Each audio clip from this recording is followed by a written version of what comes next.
मेरा नाम डॉक्टर दिनेश कुमार सिन्हा है और मैं professor radiation oncology at state cancer institute IGMS Patna में भी कार्यरत हूँ।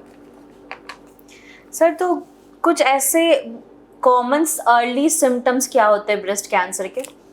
जी, तो सबसे पहले तो ब्रेस्ट कैंसर जो है वो अभी फीमेल्स में काफ़ी कॉमन है। तो इसमें जो अर्ली सिम्टम्स होते हैं वो जो गांठ होता है ना, ब्रेस्ट में जो गांठ होती है वो पेनलेस गांठ होती है, वो धीरे धीरे बढ़ती रहती है और वो नॉर्मली छिटकती नहीं है। वो जो है ब्रेस्ट टिश्यू से वो इंटरमिंग्ड रहती है, और जो जो कैंसर वाली गांठें नहीं होती है वो छिटकती है, इसलिए हम लोग उसको ब्रेस्ट माउस भी बोलते हैं, है ना।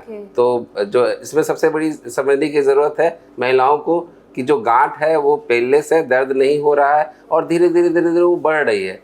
तो ये अर्ली सिम्टम्स होते हैं, तो ज़रूर इसे विशेषज्ञ चिकित्सक से दिखाना चाहिए। सर, तो स्क्रीनिंग कौन से एज में शुरू कर देनी चाहिए महिलाओं को? जी, तो स्क्रीनिंग के लिए बहुत सारे गाइडलाइन हैं, बट मुख्यतः रूप से हमें ये 45 एज से हमें शुरू कर देना चाहिए स्क्रीनिंग के लिए। तो स्क्रीनिंग में बहुत सारी विधि है, जैसे मेमोग्राफी सभी लोग जानते हैं कि बायलैटरल ब्रेस्ट मेमोग्राफी, अल्ट्रासोनोग्राफी। तो सोनोमेमोग्राफी अगर आप करते हैं तो इससे काफ़ी हद तक हमें अर्ली जो है डायग्नोसिस मिल पाता है ब्रेस्ट कैंसर का।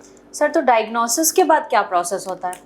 जी, तो अगर आपको लगता है कि डायग्नोसिस कंफर्म हो गया अगर, तो फिर उसके बाद तो उसकी जो मेटास्टेटिक वर्कअप जो क्या स्टेज में है ये सबसे ज़रूरी है। तो सबसे पहले डायग्नोसिस की अगर हम बात करें तो डायग्नोसिस के लिए जो बायोप्सी होती है वो बहुत ज़रूरी होती है। बहुत लोग इसमें घबराते हैं कि बायोप्सी नहीं कराएंगे इससे बढ़ जाएगी, ये बहुत मिथ है। तो ये इससे नहीं घबराना चाहिए। छोटा सा एक टिश्यू लेते हैं हम लोग मोटे नीडल से, तो उसमें चीरा भी नहीं लगाते, तो उससे बायोप्सी हो जाती है। और अगर डायग्नोसिस कंफर्म हो गया कि ब्रेस्ट कैंसर है तो इसमें स्टेजिंग बहुत ज़रूरी है। सभी लोग जानते हैं स्टेज कैंसर का होता है, तो हमें स्टेज करने के लिए जांचें अलग अलग जांचें की जाती है। तो स्टेजिंग ज़रूरी है डिफरेंट इन्वेस्टिगेशन से। इलाज पे हम आते हैं, तो इलाज के भी कुछ प्रोसेसेस होते हैं, तो वो क्या क्या प्रोसेसेस होते हैं? तो निशा जी देखिए कि ब्रेस्ट कैंसर जो है वो अभी अगर स्टेज हमें डायग्नोसिस हो गया और स्टेज पता चलेगा, तो सभी जानते हैं कि स्टेज वाइज हमें ट्रीटमेंट करने की ज़रूरत होती है। तो अलग अलग स्टेज में इसका ट्रीटमेंट मॉडलिटी भी अलग अलग होता है, बट मुख्य रूप से जो ब्रेस्ट कैंसर का जो इलाज है वो एक सर्जरी का ही है, फिर दूसरी कीमोथेरेपी, फिर रेडिएशन थेरेपी, हार्मोनल थेरेपी, और आजकल इम्यूनोथेरेपी का भी रोल आ गया है। जैसे कुछ ब्रेस्ट कैंसर कुछ टाइप के जो TNBC वगैरह होते हैं, तो और मेटास्टेटिक ब्रेस्ट कैंसर अगर फैल गया हो तो उसमें targeted therapy, immunotherapy and chemotherapy. तो ये 5 तरह के लगभग ट्रीटमेंट मॉडलिटी है जो ब्रेस्ट कैंसर में उपयोग किए जाते हैं, यूज़ किए जाते हैं। What cases is radiation therapy essential in breast cancer treatment? तो ब्रेस्ट कैंसर में अभी तो रेडिएशन थेरेपी का काफ़ी रोल है, क्योंकि अभी महिलाएं काफ़ी ये हो गई है, कभी जागरूक हो गई है, तो अर्ली ब्रेस्ट कैंसर काफ़ी मिल रहा है। तो अर्ली ब्रेस्ट कैंसर में देखिए आपको कि ब्रेस्ट कंजर्विंग मतलब ब्रेस्ट को बचाते हुए, कि breast is a very important part of the female.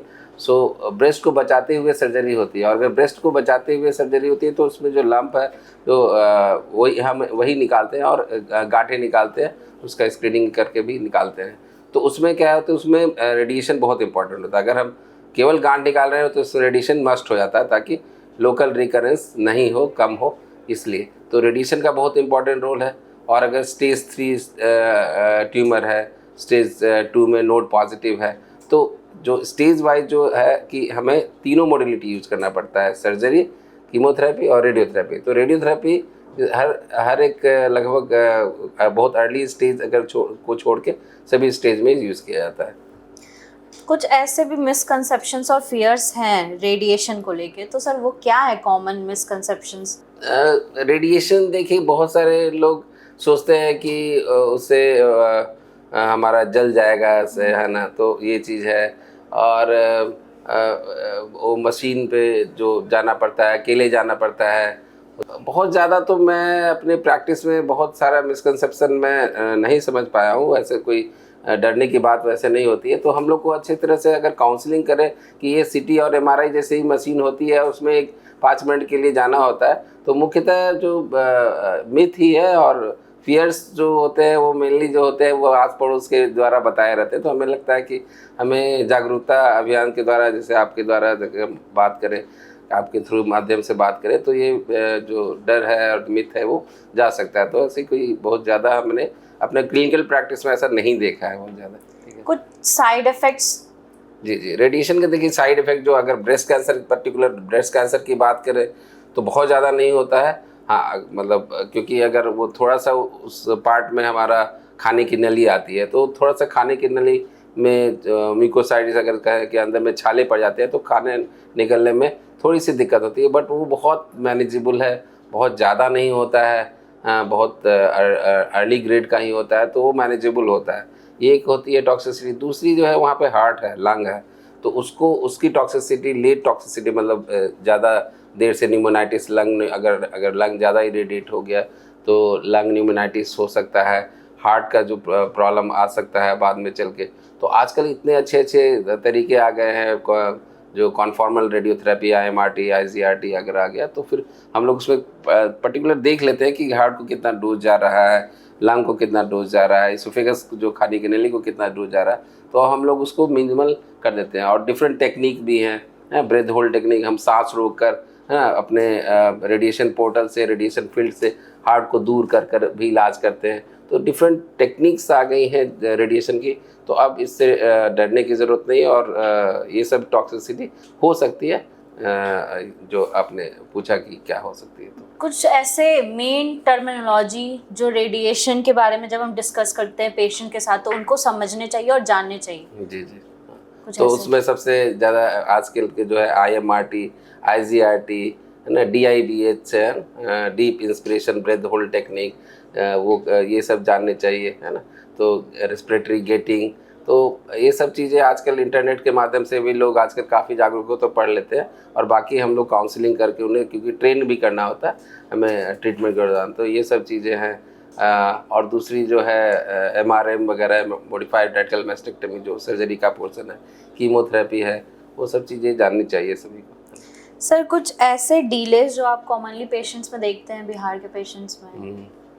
तो डिले तो काफ़ी है इसमें तो, क्योंकि ये लोग मुझे लगता है कि लगभग रोज़ देखे जाने वाला ऑर्गन है। जैसे कि मुंह के कैंसर में भी अगर हम इससे कंपेयर करें तो लगभग सिमिलर है कि मुंह में भी इतने रोज़ देखते हैं, फिर भी स्टेज 4 में बहुत पेशेंट आते हैं। तो इसी तरह इसमें भी लगभग स्टेज 3 में बहुत कैंसर पेशेंट आते हैं। अर्ली अगर स्टेज 1-2 में काफ़ी कम लोग इस रीज़न में मिलते हैं। तो मुझे लगता है कि इग्नोरेंस है, या फिर लेट वो सही जगह पहुंच पाते हैं। होम्योपैथी, उनको लगता है गांठ है तो होम्योपैथी से गल जाएगा, ये सबसे बड़ा मुझे लगता है कि ये फैक्टर है।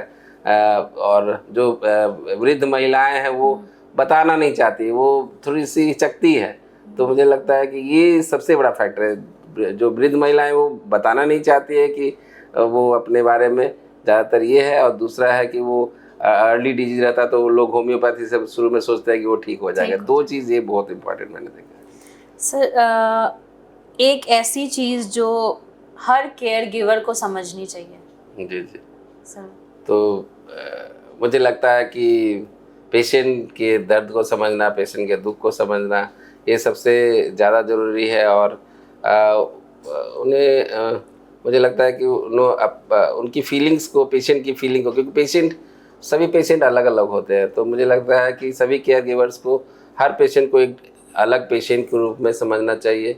और इलाज तो करनी ही चाहिए, लेकिन उन्हें उस रोग के बारे में धीरे धीरे अच्छे से समझाना ज़रूरी है।